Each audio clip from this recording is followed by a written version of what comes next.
UFOs, monsters, mysteries. You're listening to Talking Weird.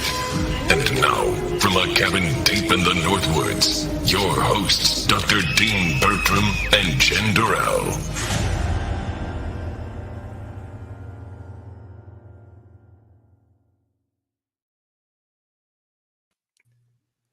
What's cooking, good looking? Hey, baby. Hey, baby, how you doing? Doing okay. How about you? Good. It was nice in the North Woods today, sunny but cold, so spring kind of is coming gradually, which is good. Yeah. It was nice here too. I'll be planting my pumpkin patch before too long. Yeah, me It's too. one of my great Eventually. joys. Yeah, you need to get a pumpkin patch Yeah. in. We should say hello to people who are just chiming in before we talk about our guests. So Mothman46 said, let's talk weird. Indeed, Mothman46, we will. It's so great to have you with us. And Ken Rock said, good evening, babies. Good evening. Ken, you're becoming another one of the babies. Actually, that should be the name of the people who listen regularly, should be the babies. We have to make that sound cool, though, like not being condescending and saying people are, juvenile, but the babies or something. The weird babies. And Joe Fox, a cabin deep in the Northwoods. Indeed. Thank you, Joe, so much for listening. We have lined up an incredible guest for tonight. And unfortunately, he hasn't pinged in with us yet, though. So I hope there hasn't been a serious problem. I hope he's okay. He's a wonderful man, a real gentleman. We won't talk too much about him yet, but it's one of the guests I think we've been most excited about getting on, actually, is tonight's guest, because he, as we'll talk about later in the intro, he's the director of the movie Roswell, the UFO cover-up, which I was a massive fan of back in the 90s, like a big fan of that film, with Kyle MacLachlan and Martin Sheen and Dwight Yoakam, just an incredible cast and a really great adaptation. Actually, I have the book here of the Kevin Randall and Donald Schmidt UFO Crash at Roswell book, which was, as I was telling you before the show, it was probably, I think, other than the Abduction books, which were really big in the 90s, the Abduction books kind of became big in the late 80s, the Strebers books and Bud Hopkins books. But I think that was probably the biggest UFO book in the 90s, was probably UFO Crash at Roswell. It was everywhere. I bought my stepfather, actually, a copy, who's probably listening. Hey, Alan. I wonder if you've still got UFO Crash at Roswell. I remember picking it up for you back in the day. But remember how big the Roswell deal was? I think because it was the 50th anniversary and everything was 97, right? So there was something about the 90s that Roswell was just ascendant. It was everywhere. Yeah. Well, then there were all the books that came out too, and then the movies that came out. So Communion came out, and so it got really, really popular, I would say. Yeah, I remember even Time X-Files. Magazine. Yeah, Time Magazine had Roswell on the front cover. I remember I bought it, and I also got a poster, I think, because I knew the people who ran the local news agencies. They had the Roswell issue of Time, which had the kind of generic alien head on it. It was everywhere. It was just this, the cultural ascendancy of the Roswell crash, alien abductions, the gray alien head, it was just, and of course you're right, X-Files, I think they came out at about, I think the movie Roswell, the UFO cover-up, I think it was a Showtime film. I think that came out about the same time that the X-Files dropped. Like if the X-Files dropped in 93, that might have come out in 94. They were very close in time anyway. Yeah. And it was when, and I think there's been a bit of a sea change in ufology, not just with the Tic Tac video, because it gets talked about now by the New York Times and by Tucker Carlson and by CNN and by ex-presidents and by everybody. And it seems to get taken very seriously. But I think there's been almost a move away from the alien abduction narrative being the major narrative. Like I think the two major narratives in the late 80s or the 80s throughout the 90s was the Roswell crash and UFO abductions. I think they were the two central popular stories anyway, as far as how far and wide they were popularized. And of course there was, all kinds of theories and conspiracy tales that tied those two stories together. The idea of the US government recovering a crash saucer and then the abduction narrative somehow fitting into that as well. Like maybe there was that secret X-Files type deal, which had been talked about long before the X-Files. That's where they got the idea from. But that the US government was somehow aware of or complicit in the abduction of people, so all of these, they tied in, both the crash narrative and the abduction narrative all kind of tied in. But recently, I think the Roswell crash narrative still has stayed pretty prevalent. The idea that there's been a recovered source or recovered sources, like Jacques Vallée's latest book with Paola Harris, Trinity, the Best Kept Secret, is about a supposed pre-Roswell UFO crash that took place not far from the Trinity nuclear testing site in 1945, so almost 2 years before Roswell. So that idea that there were recovered alien crafts by the US government in the 1940s and onwards still is a fairly central part of the story, more so because Jacques Vallée never took any of those stories seriously.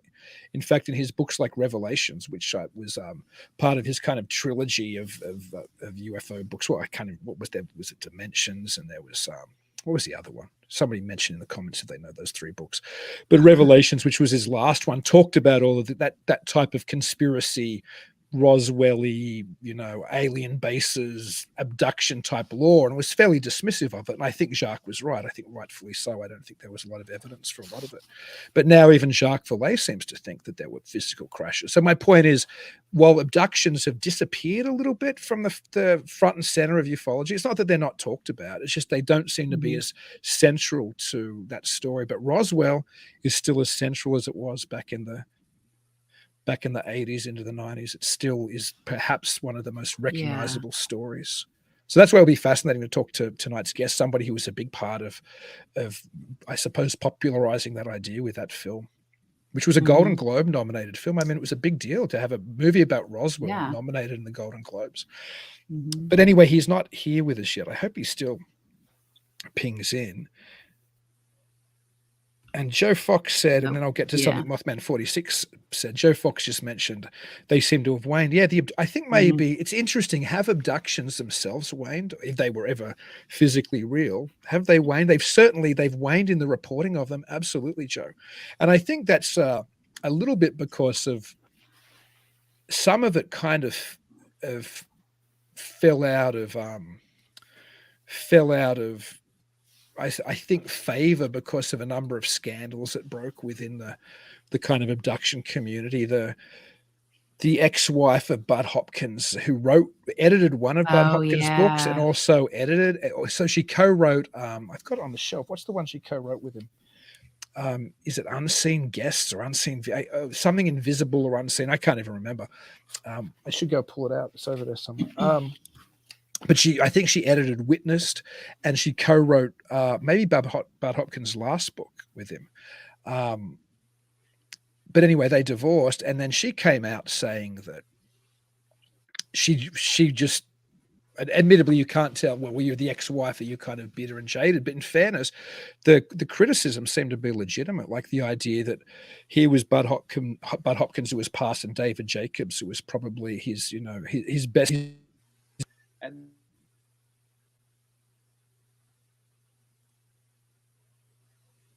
nope, can't hear you.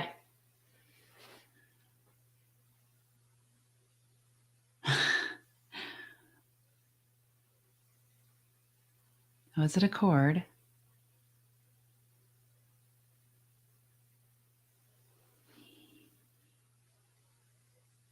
Uh-oh. Can you hear me now? Yes, I can. Gosh, did you mute yourself? What was that? I'm not even sure. I just checked chords and turned things on and off.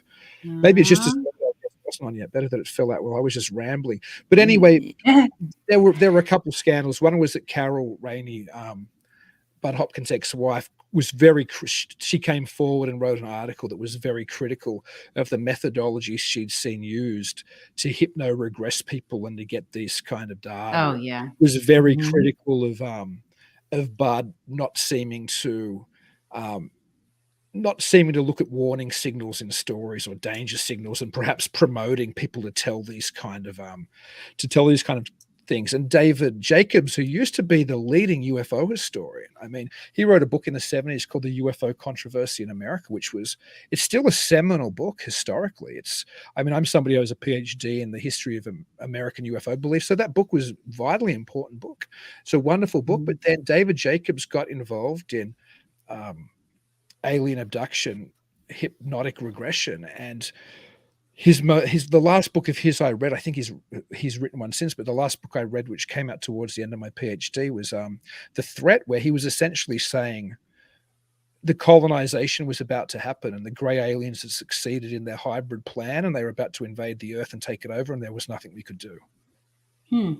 Now that sounds kind of out there enough, but then there was this, and I won't go into the sort of details, but there was this scandalous release of the way David Jacobs was interacting only on the phone, not physically, but with a female abductee. And there were leaks of the tapes, and there was all kinds of very strange stuff going on. So I think maybe because two of the most important abduction researchers fell into disrepute, and then John Mack, of course, the other most and perhaps the most respectable, passed away. So you have two of the most important guys passing away, one of those having fallen into disrepute, Bud Hopkins, and the remaining one, David Jacobs, whose claims were becoming more and more extreme and apocalyptic, also falling into disrepute. I think maybe that has something to do with abductions drifting off the kind of the front and center of what ufologists and UFO believers were paying attention to. I don't know. I saw Mothman 46 wrote the MIB shut Dean down. Maybe they did. Who knows? Something went on here, scrambling with cables. Happened last week too. It happened during the fairy thing as well. Remember, Yes, it went it really did. weird. Gosh.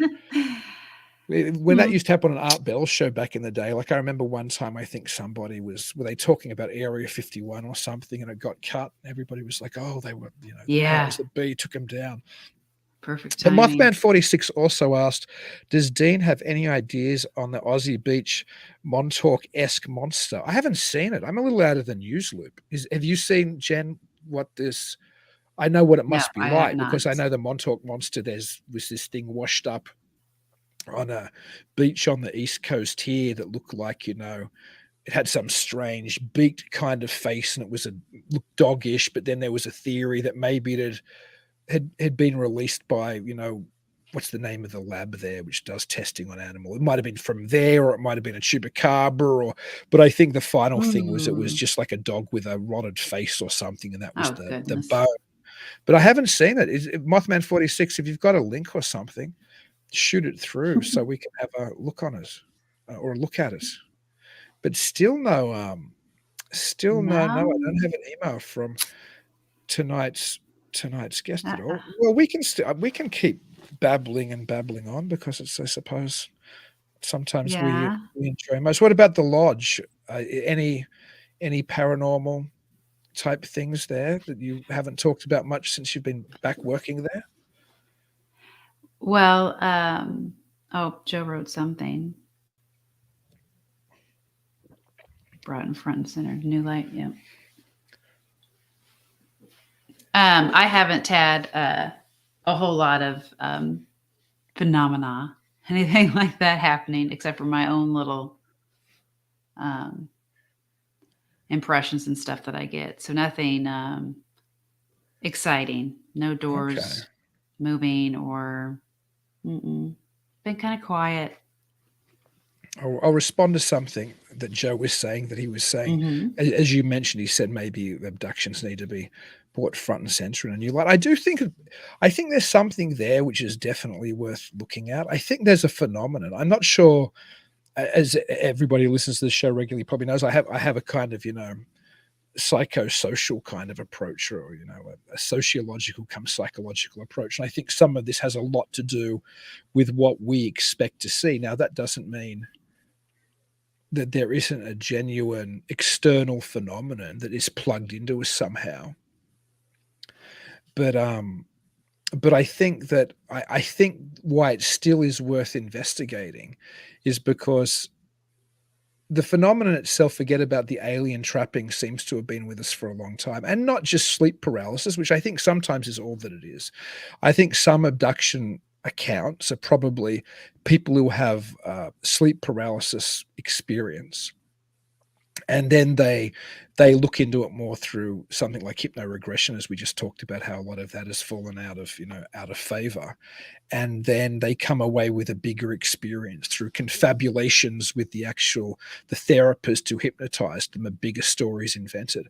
But there are some experiences that don't read like just sleep paralysis. There are some encounters which go beyond that simple an explanation, and some are remembered without the aid of hypnosis, for example. Now, memory is problematic regardless, but when you tie it into older cultural traditions of things like, succubuses visiting us at night, or the Newfoundland story, like we were talking about last week, the Newfoundland tradition of the night hag bothering people at night, which at first people just assumed was a culturally specific sleep paralysis. But then they realized people outside of Newfoundland were having a very same experience with the same kind of entity, who hadn't been raised in the cultural tradition of the old hag, which is what the thing was. So there does seem to be something there, which I don't think it's been solved. I think sleep paralysis, like I said, is the answer to some of them, but I think there is something bigger than that. I've talked about my own experience a couple times on the show, but since we're waiting for our guest, I've got the time to mention it again for anyone who hasn't heard it. When I was a young boy, I'd say 5, or probably around 5. I don't know the exact age, but I used to be visited by a little man who would come and take me away at nights. Now, I've always assumed that was probably a dream, or was tied into sleep paralysis, which I also remember having later in life. But there were moments of that were very physically real. Like there was an ontological reality to it. In other words, it seemed as real as other things I remember from that period in my life on a physical level. And there were encounters, and the little man, just to make sure everybody understands, it wasn't a gray extraterrestrial. It didn't look anything like a gray extraterrestrial. And memory can be flawed. And if somebody like Bud Hopkins or David Jacobs was listening to me, they'd probably say, well, that was just a screen memory for a gray extraterrestrial. But but it wasn't. It looked like a little, almost like, it's politically incorrect probably to use this term, I don't know what the correct term is, in some ways like a midget that you don't see anymore, but still haunts the kind of celluloid of, the Wizard of Oz or Todd Browning's Freaks, those little people that I think they've worked out a way to prevent that kind of genetic and problem. I don't think Was midgets it are like really a born shadow anymore. figure? No, or it was a like you could physical. It was actually like a see it? goblin. It was absolutely physical. It was a goblin-like creature, and when I say like a midget, its face was kind of compacted a little bit, and it looks. I'd never seen that image, obviously, when I was 5, but it looks very much like the famous painting of the Nightmare. With the spooky ghost, Oh yeah. horse head in the background, and the woman splayed out, and the little creature sitting on her chest. Yes. That's what he You've looked seen like. Communion, right? Communion, they have the grays, and then they have the short little effers. They do have those little blue men, and I know I've also thought, it's funny because obviously I'm familiar. I've also thought that would be what a lot of people would probably compare it with. But he wasn't that blue and weird and stunted, unless the movie's an exaggeration. And he would have been about my height, and he took me away. And I remember he took me away. I have one very clear recollection of when he took me away, and I was I don't know where I was. I was in a place that, and I think I went there multiple times, but I only have one when I saying all of this like it actually happened. Again, I'll reiterate, I think it was probably a dream or some kind of something my psyche was working through. I don't think it physically happened, but who knows? I went away with the little man where he took me, and I don't remember ever traveling between the two places, which I think is quite common in abduction reports as well. There's I don't have any memory of being sucked up in a beam of light or flying through the air. I just remember him taking me from my bed. And again, this is memories from over 40 years ago, so who knows? But taken from my bed, and boom, I was in this other place. And the only really strong recollection I have of this other place, although I think I went there multiple times, and I think there always were these other taller figures around me. And I remember very clearly, as much as this is the one memory I have very clearly of that place, being with a little man being in this place all of a sudden where there were all these very tall figures, and thinking that one of the tall figures near me was my mother, which I guess is fairly standard for a little boy to dream or think of, that a tall figure is his mother, Mhm. because you have all these memories of being next to your mother's legs when you're there, or your father's legs and looking up. And I remember Right. pulling on the being's legs that I thought was my mother, and it bending down and coming like this close to my face, and it wasn't my mother, and it wasn't anything human. And I'm very reluctant to try to describe what it looked like, because I think I've been contaminated by a lot of science fiction and horror and things like that. But the Right. face wasn't human, and it wasn't a gray extraterrestrial. I remember it. I do kind of remember it, but again, memory can be something which is seriously Boy, tainted. you just, you're Oh my just talking too goodness. much and things Hang are on. shutting off on You know you. what? Yeah, there's a problem here. What are you doing? I don't know. I think when I was fiddling with the other cables, I moved cables. That's what that's what happened. Oh, it's a little man messing with me again. You're just But upsetting somebody. well, I I'm don't upsetting know. myself. This memory's always bothered me. So I'll tell. I think it's relatively interesting. I think so. I'll talk about it a little bit longer, because it interests me anyway. So I don't talk Mhm. about it that often because it bothers me a little. I feel funny even now when I'm talking about it. There's a physical reaction sometimes when I think about it. I don't think you've ever gone that far with me with the memory. You've told me about it before, but I don't think you got to the point where something leaned over and looked at you Yeah, I like don't that. tell all the details because I You start to didn't. feel Nah. uncomfortable when I talk about it. You'd Very always have strong, me very tell you all strong. my experiences. It's a very strong physical reaction. Like now, I feel physically affected when I think about it. But Mhm. anyway, I'll tell two kind of, denouements to the story. The denouement then when I was little was one night finally the little man came after coming to take me away many times. I've always just thought of him as the little man, and I've always thought that he took me away. They're just for some Mhm. reason that I don't know the significance of that, but that's always the way my mind has remembered it. The little man took me away. And he came one night, and I knew if I went with him, I was never coming back. I don't know how I Mm. knew, but I knew I was never. And for some reason, I'd never resisted him before. I guess I was scared of him, or he was, powerful or whatever. And I remember fighting him, not like punching him in the head or anything, but I remember very clearly having a physical altercation on the top of my bed, which was like a wrestling match. And it remains physically as real in my mind as similar encounters with boys when I was that age. Like I have a weirdly a very similar memory of wrestling with another little boy when I was at a kangaroo farm in a sand kind of pit. And it's a very similar recollection, like that physical fight of fighting somebody. And it still rings very physically true. But I don't know whether I should say I beat the little man, but there certainly came to an impasse, and he left, and he never came back. Now, I've always thought that was and I still do, like, if I had to take a bet Mhm. on what that experience was, it was my psyche working through something as a boy. I don't know what, Mhm. but finally I conquered some kind of fear, and boom, the little man never came again. But I'd never associated that with alien abduction. My entire life, I'd never thought about it being extraterrestrial. I'd never, it had never occurred to me that it was alien, and I didn't spend a lot of time thinking about it, but it was always there on the back burner. And in my 20s, I happened to stumble across a book in a bookshop in the northern suburbs of Sydney with a kind of a sale table like bookstores have with reduced prices on their books, and a book called Encounters by Edith Fiore, who was like a psychologist or a psychotherapist or some such.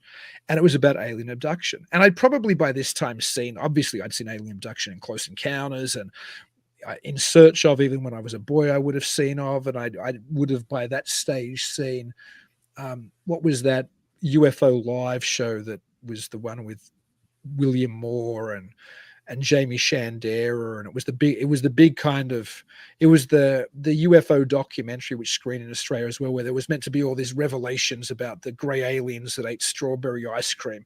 It was the one Richard Doty was Falcon in, but Richard said he wasn't Falcon Oh, when we had him on the show. It's quite fair. yeah. Anyway, so that talked about abductions and things. So I know I saw that when it came out. So I was aware of alien abductions, but I never really spent a whole lot of time thinking about it. But for some reason, I was drawn to this book. I wasn't into stuff like this at the time at all. I put all that stuff away when I was a kid. I was super into it. I hadn't even thought about it for well over a decade. Anyway, I picked up the book. For some reason, I bought the book and I read the book.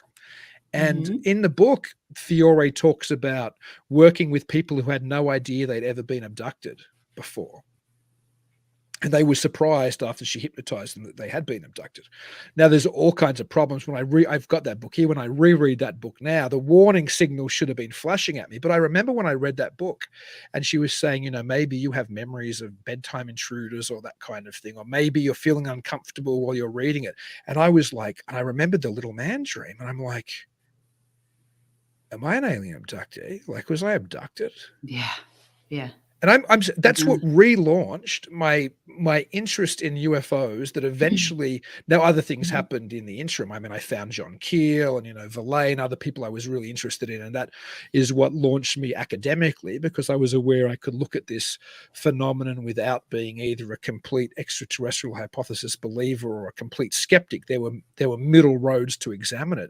But what relaunched my interest in the UFO phenomenon was Edith Fiore's book, triggering my memory of the little man and me for a while being terrified or horrified, or like that book bothered me. And I've got it again. I've read it again recently. I'm like, it's so silly that this bothered you now because I've spent so much time.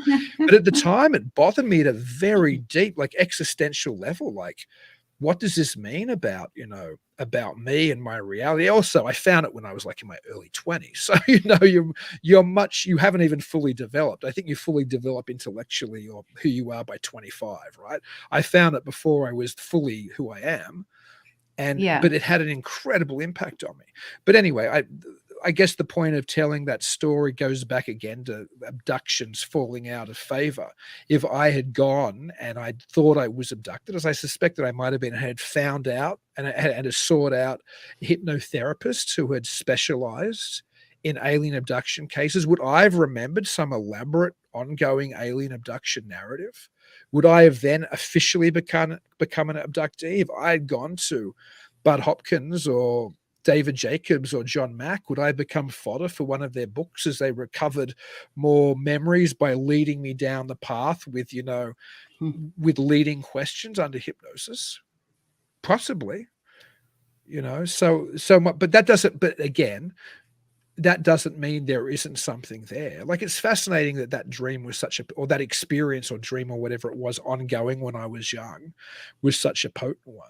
And it's fascinating that, similar tales have been told throughout folkloric history. If I had to pinpoint what that little man was, I think it was my imagination, or it was the imaginal, which is different than a simple imagination. We're interacting with, this other world which we contribute to. But if I had to say it was something physical, I wouldn't say it was an extraterrestrial. I think it was far closer to some kind of fairy abduction. There was no science fiction-y tropes in there. There was no, he wasn't wearing a silver spacesuit, or he wasn't, probing me, not that I can remember anyway, or there wasn't anything that makes me think it was extraterrestrial. But then again, at that age, I hadn't been contaminated with that kind of material. Maybe if that had happened to me after I'd seen Close Encounters of the Third Kind, it would have been filled with more science fiction imagery. So to Joe's point, this stuff needs to be looked at. I think it does, but I think we have to look at it trying to take off the blinders of belief. I think belief is definitely the enemy when it comes to these kind of experiences, because I think it's very easy to go in the direction that you're predisposed to go into. Yeah. So, I mean, I went into that direction too with all of mine, but going online and researching it more and finding out the theory of that's your astral body coming back into your body, and that's why you feel like you're fighting something, makes a little sense to me too, and some of my experiences. But I've never really had a where I remember the face, because mine's always been a little shadow person. So yeah, you've said it's always a little shadow different. Yeah. And sometimes if you'd lay there in bed, you always think you see something there. Almost like you manifest it. So, but that was me when I was a kid. Well, it's funny because that complicates my experience a little bit as well, because I think after that, although who knows, in that time period between like 4 and 8, it's hard to put what's where. But I think later in my life, still pre-10, I know a black dog figure used to wander into my room at nights, a big black Mhm. dog, and sit and look at me on the side of the bed while I was paralyzed and couldn't move. That's sleep Mhm. paralysis. I mean, that's all the key kind of Oh, unable to yeah. move, a figure looking at you. Yep. I remember one time waking, unable to move, terrified that I knew there were aliens outside my bedroom window. I knew it. But see, this is after I'd been culturally contaminated enough to know what aliens were. I Right. would have seen Close Encounters. I would have watched In Search of, which I used to watch with Right. my father. I had this, I think this book by Unwin in Australia. They did it here as well, which they were 3 different books, Ghosts, UFOs, and Monsters. And I had the hardcover, which was all 3 of them put together. And there were pictures like the Hopkinsville goblins in there, and there was talk of all these kind of things. So I think anyway, I can't piece the exact timeline, but I'm pretty sure because I was so sure there were aliens. It wasn't like I'm scared the little man's at my window anymore. It was like, and I didn't even think it was the little man then. I can remember very clearly being sure there were aliens, meaning extraterrestrials, at my bedroom window. And I think again that was Mhm. sleep paralysis. And by then I'd been culturally contaminated enough to think that that's what came and Mhm. disturbs you at night. So again, Oh, yeah. they're the kind of ones I can go sleep paralysis, sleep paralysis. The little man, whatever it was, dream state, me younger, being more open to the entering an imaginal world, genuine encounters with the other crowd, genuine encounters with extraterrestrials, which I really don't think it was extraterrestrial, but whatever it was, that wasn't a sleep paralysis experience like it's not like my other classic sleep paralysis experiences where I couldn't move and I was terrified Mhm. and there was something off to the side watching me. Like I Mhm. know what sleep paralysis feels like, and the little man experiences were not sleep paralysis. They were something else, whatever they were, psychological or Mhm. physically real or somewhere in between. Ken Rock said it could be a minion about the little man. Yeah. Maybe now if I had that experience, it would be a minion because that's what I would be exposed to as a child, you know. So who knows? Homunculus Mothman 46 said, yeah, maybe it was a little like that. Mothman sent a link to if you can pull up our Instagram, Yeah. he said, did you have a look at it? Can we have a look at what that Let me see if I can Australian get on here. Montauk-esque creature is? And we can deconstruct that a little bit, maybe. Oops.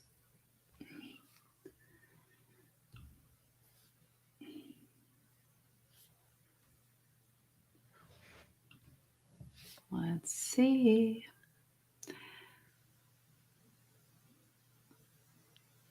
Oops.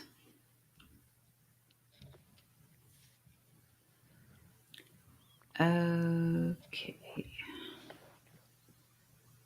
I wonder whereabouts. Does it say whereabouts in Australia it was? I don't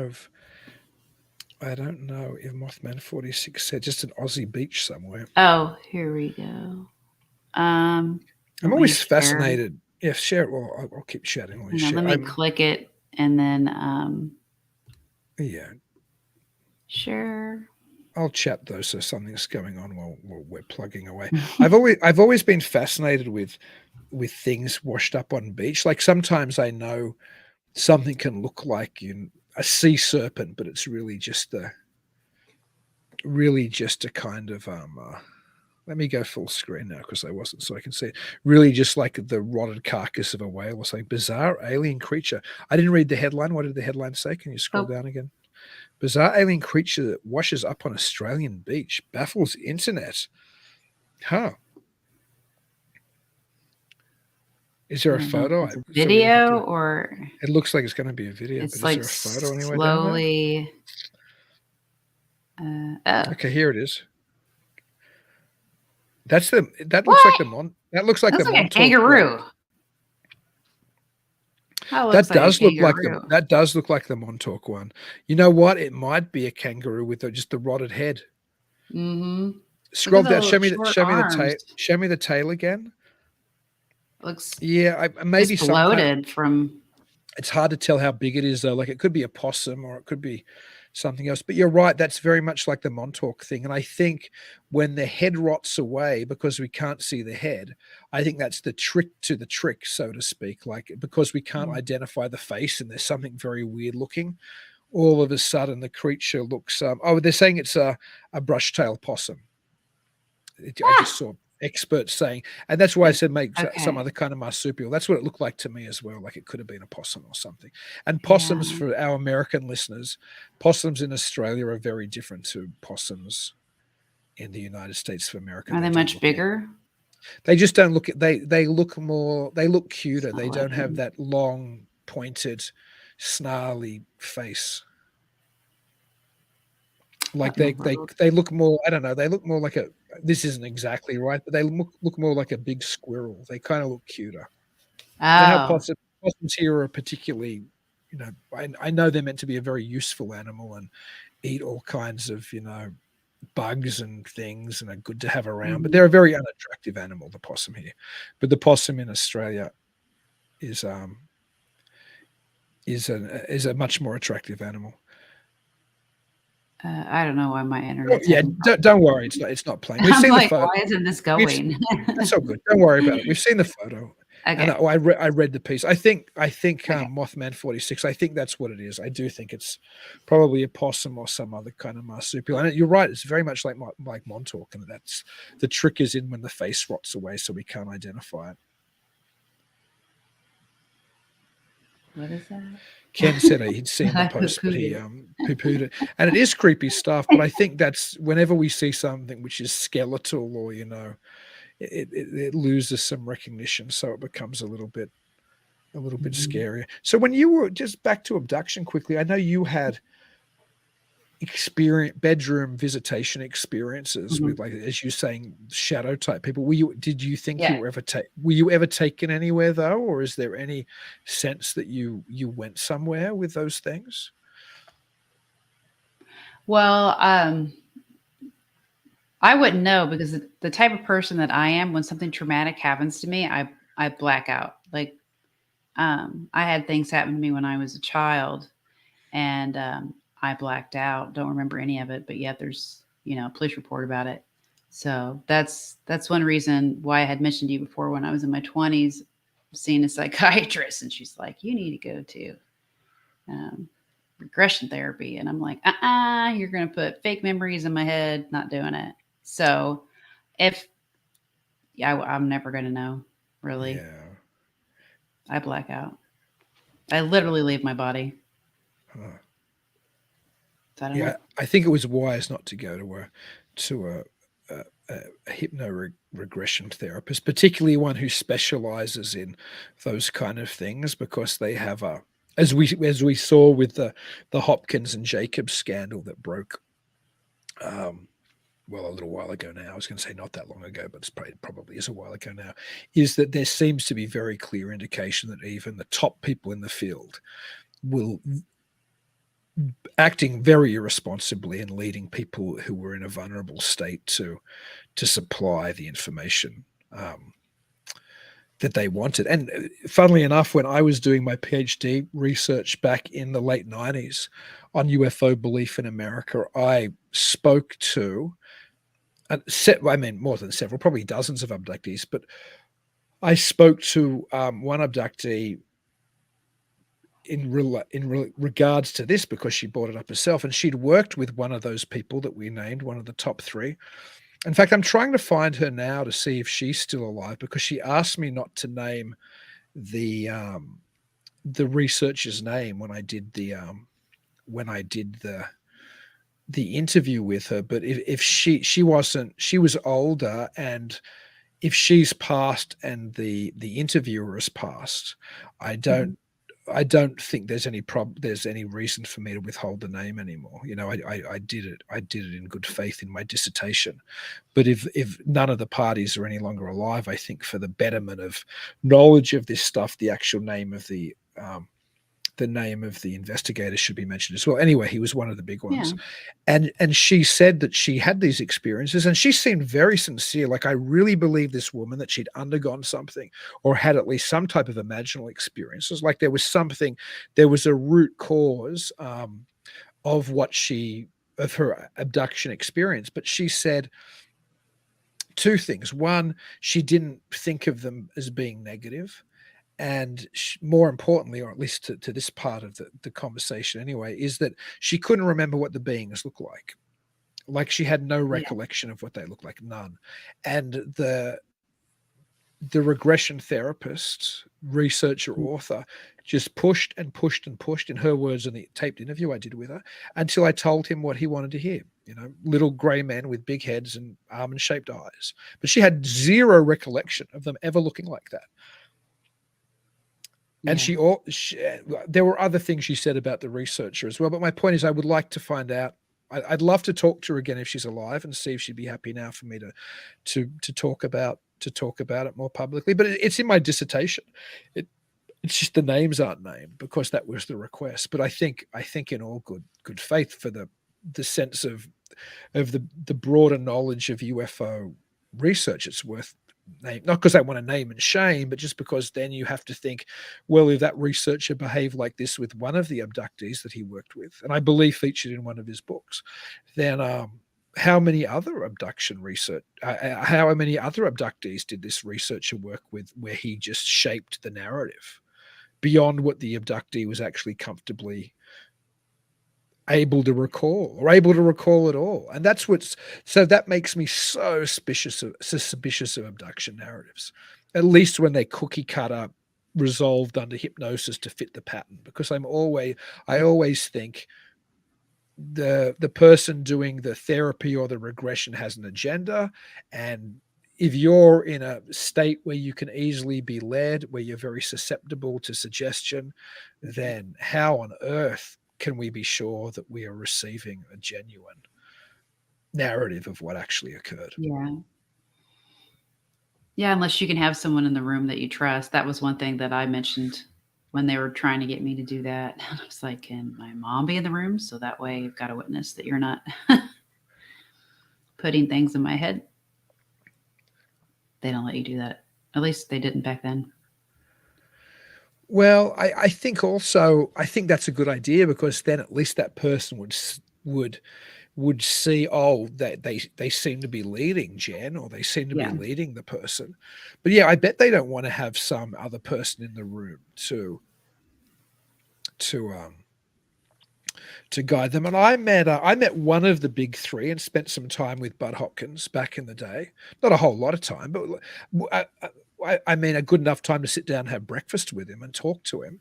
And he seemed very kind and nice, but he did not want to be questioned. Like there was a fanatical element. Like there'd be priests and pastors, or any leader of most religions, that you could question the tenets and they'd be more reasonable about hearing out your questions. There was not that reasonableness, although Bud seemed like a very nice man. And by all accounts, many people say he was a very nice man. But I brought up, when I was talking to him at Fort Fest in '99, I spoke to him on a number of occasions there, because I was very interested in talking. Obviously, I was there to do my PhD research, and he was one of the heavy hitters. So what he had to say interested me.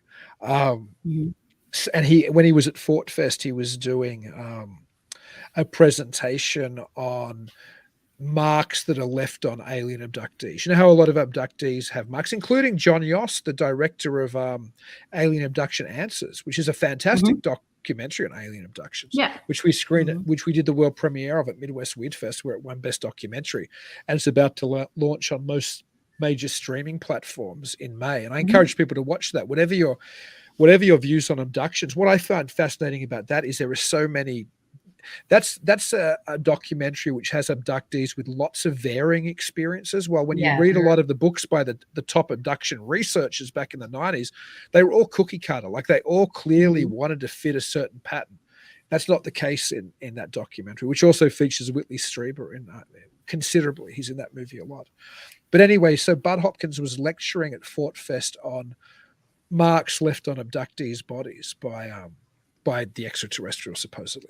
And I questioned Bud. We were at breakfast. I think I even tape recorded it because I was kind of interviewing.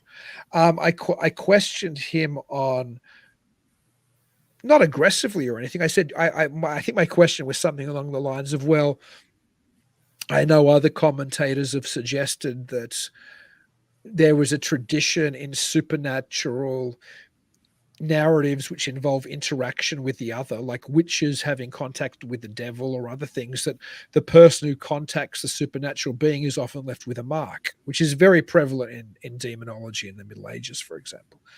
And I thought it was a legitimate question. And Bard was just like, oh, all these, it's all stewpot thinking. These people who try to find folkloric comparisons. Like, I'll tell you what, in Alien Abduction, we were talking about fairy lore as well by this stage. In Alien Abduction accounts, there's no rainbows and there's no pot of golds at the end of them. Trying this, and I'm thinking, and there's no, and I'm thinking, I'm thinking I haven't read a whole lot of, fairy accounts with rainbows and pot of golds, but now I have, a relatively extensive library with a lot of books, genuine fairy reports, books about, our encounters with the other crowd. You're hard pressed to find a rainbow and a pot of gold. That's just that's just an ad for Lucky Charm, cereals, and the occasional maybe Irish story maybe has a rainbow and a pot of gold, certainly pots of gold sometimes. But my point is that he set up a very straw man argument to defend his position. Well, there's no rainbow and pots of gold, so it's all nonsense. But the reality is, anybody who's looked at things like alien abduction or UFO belief at all in a serious manner and looked at other folkloric traditions can see the comparisons. And interestingly, that's one of the things Bud Hopkins' wife Carol Ramey in the article that she wrote that was very critical of Hopkins and Jacobs, that she pointed out, is these people have and I think she had some academic-y background, and she was like, these people have no understanding of folklore or any of this. Like they don't have any comparative religious understanding or folklore comparison. So how you can approach something which you might want to think it's extraterrestrial, and you might want to think it's little grey men in physical crafts from Zeta Reticula, and maybe it is. But if the phenomenon matches seriously other folkloric antecedents, for you not to go away and have knowledge of these traditions that have come before about humans interacting with the other crowd, or interacting with demons, or interacting with whatever your religious or folkloric or mythological story you subscribe to is, or hopefully lots of different stories, even ones you don't subscribe to. And if you're not looking at the encounters of humanity with the other, and you're just now looking at alien abduction, then you're going to fall into that type of thinking that you just dismiss everything else because you don't have any knowledge of anything else. And if somebody else says to you, hey, what about marks on witches' bodies back in the day, or what about the similarity between children being taken by the fairies and alien abduction, then you're going to get one of two responses. You're either going to get the type I got, the Bud Hopkins response, which was that stewpot thinking, or you're going to get an equally problematic response, which is, oh, well, those people then were just misinterpreting aliens and they thought they were fairies because they didn't understand space travel yet. And I mean, they're the two responses that you get from people who believe extraterrestrial abductions have to be literally physically aliens from another solar system coming to interfere with us genetically. But there seems to me to be something far more complex, and they might be. I mean, I don't know, they might be. But there seems to me to be something far more complicated going on. Incidentally, in my experiences when I was little, whether they were a dream or whatever else, the little man taking me away story, that fits in with a broader folkloric narrative as well. So maybe there's just something in our subconscious which comes up with this stuff. I don't know. Maybe a little man did come and take me away to fairyland. I don't know. But to dismiss anything which doesn't have extraterrestrials with big bulbous gray heads taking you on a spacecraft to put you in their genetic experimentation or their creation of a hybrid race program. It's just, it's juvenile thinking. I mean, it's just such a simplistic way of approaching it. It's not elegant. It bothers me anyway. That's my rant on alien abduction. I almost filled the whole show with a rant on alien abduction. Ken was saying I'm skeptical on abduction and I would want the sessions taped. Yeah.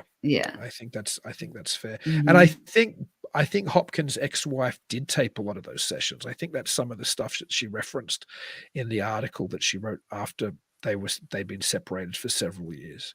She was I think she even had images from some of the sessions, and she was able to go back and look at them, and was very skeptical of the way that they rolled out. Yeah. So what are your thoughts, baby? Extraterrestrial or not extraterrestrial, or maybe, or both, or alien abduction? I mean, I just try to keep an open mind. I really don't know. that's I mean, healthy. it's I do find the whole CE5 protocol thing very intriguing as well. And with that, I know they try to do like a consciousness based process of meditation, and everybody kind of feeling joyous at the same time and thinking about kind of the same thing and trying to commune with any type of being or light or whatever they can, higher consciousness. And so some people can actually see like a craft, or they can see lights, or they'll just get like telepathic messages. It's just kind of interesting. I always kind of wonder, I'm like, so they're all getting together to do this, and sometimes they'll do it with other areas too, and they're all doing it at the same time. So I'm kind of wondering if they all just kind of manifesting it at the same time. How does it work? So I'm curious to try to experience to see if that's something that's legit. It is interesting. CE5. Ken asked what is CE5, so I guess we should give a quick explanation. Well, I mean, it's just like, I wrote something down a little bit ago. I mean, it's just like it's consciousness based process of meditation, visualization, prayer. You can even have a little bit of remote viewing, and it's just so you can establish contact with otherworldly beings. Well, that's all true. I think basically.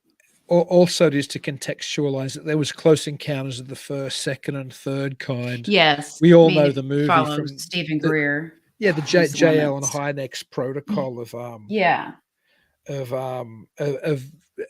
of determining, or of saying what type of contact somebody had. So a spaceship far away, a UFO far away was a close encounter of the first kind. I think of the second kind, it was closer and might have left some kind of trace evidence. The third kind was when you saw the crew either through the windows of the saucer on the ground. And Close Encounters of the fourth kind was meant to be alien abduction. And I think there's a book maybe written by C.D. Bryan called Close Encounters of the Fourth Kind. I can't remember who wrote it, but saying that abduction was Close Encounters of the fourth kind, and Close Encounters of the fifth kind is human initiated contact, when you're flashing lights in the sky or meditating in the desert to try to talk with the extraterrestrials. So and there's a lot of groups that do that. It's become quite, I don't know if popular is the right word, but there's a lot of people that have experienced enough that they gather together and try to see if they can experience it. Yeah, it's interesting because I mean, I think people are having some kind of experience. I'm just not sure if it's extraterrestrial. I think if there's another consciousness out there, and you presenting it with the ability to contact you like it is extraterrestrial, it will probably behave like it's extraterrestrial. So I don't doubt that I don't even doubt that the CE5 protocols might work, because I don't doubt that people have contacts with things that seem like non-human intelligences. Again, I don't know if it's just us, I suppose, projecting something onto something at an exterior level, although I more and more think there might be something which is exterior that which presents itself to us the way we expect it to be presented. So I don't doubt that people have those contacts. I have no reason to believe that they have to be extraterrestrial. I think that's my biggest problem with a lot of extraterrestrial hypothesis, or a lot of UFO believers, is that they assume because it looks extraterrestrial, it is extraterrestrial. But if you look at the history of UFO belief, it's always been so culturally trapped, I suppose. It always presents itself the way that you would expect it to at that period in history. So the fact that whatever a non-human intelligence or a seemingly non-human intelligence, because again, it might be us projecting, presents itself as extraterrestrial or as flying saucer in the post World Mhm. War II space age, nuclear age, science fiction loaded age, just filled with tropes of saucers and little green man and all of this stuff. It's not at all surprising that another intelligence might present itself in that way to us, and even if it doesn't Mhm. present itself as that way, that we read it as that way. So yeah, I think there's probably something to the C5 protocol. I just don't think that I see no evidence that it's extraterrestrial. That's my point. Yeah. Well, I mean, I don't I guess that's what they come up with, but basically, it's just otherworldly. I don't know, it's just dimensions that have been able to, Well, Greer like the thinks it's Vega extra. Center. Right, but Yeah, Greer that's thinks it's true. extraterrestrial. He's the head of the whole Mhm. movement, right? Yeah. So yeah, we should try to get Stephen Greer on sometime. That'd be really Oh, interesting. yeah. I don't know if he'd That would be do the pretty show cool. or not. Yeah, I'd be Yeah, I don't really know. I'd be very happy to talk to him. I think so his doc, as much as I disagree with some of his points, I think some of his points in his documentaries are dead on. I think he's Mhm. doing some of the most interesting work as a documentarian in the field today. What was his last one? The one we screened here, and we screened it with Is the that a audience, and we Cosmo one or something like that? Did it say Cosmic Hoax, Cosmos? the Cosmic Hoax, was that what Cosmic it was Code. I called? knew it Yeah, was something that's like that. Yeah, if you haven't that's seen right. that Greer That documentary, one's good. again, I'm not saying that I think it's extraterrestrial, but just his presentation of how the military industrial complex has probably been behind an awful lot of the mythology, much the same way Mhm. Mirage Man. If nobody's seen that documentary, or we had Greg Bishop on a little while ago, and we talked about his Project Beta. Or Mark Pellington, I think, is it he the director of Mirage Man and the author of the book Mirage Man? Or Adam Go Rightly's, what is it called? I think it's called Kooks, Spooks, and Sources, or Spooks, Kooks, and Sources. That's a book I'm reading at the Mm. moment. I've been meaning to read for ages. But certainly, I think that there's been all kinds of machinations from the various military and intelligence agencies with UFO belief. And so the waters become so muddied. So if people who believe the X-Files type version of ufology, like the idea again of the retrieved saucer and the underground bases and the complicit US government with alien abductions and the cattle mutilations and all of those kind of things.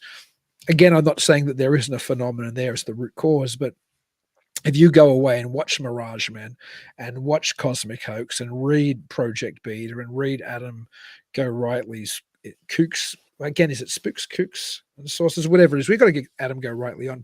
Greg Bishop said we should get him on, and Mhm. his book's great as well. But my point is, there's an awful lot of evidence pointing at all kinds of shenanigans informing public opinion around UFO belief done by various intelligence agencies. So that's when, again, why I'm so suspicious of things like the Tic Tac video being rolled out and being assured by military pilots, well, we don't have anything like that. It's got to be extraterrestrial. Yeah.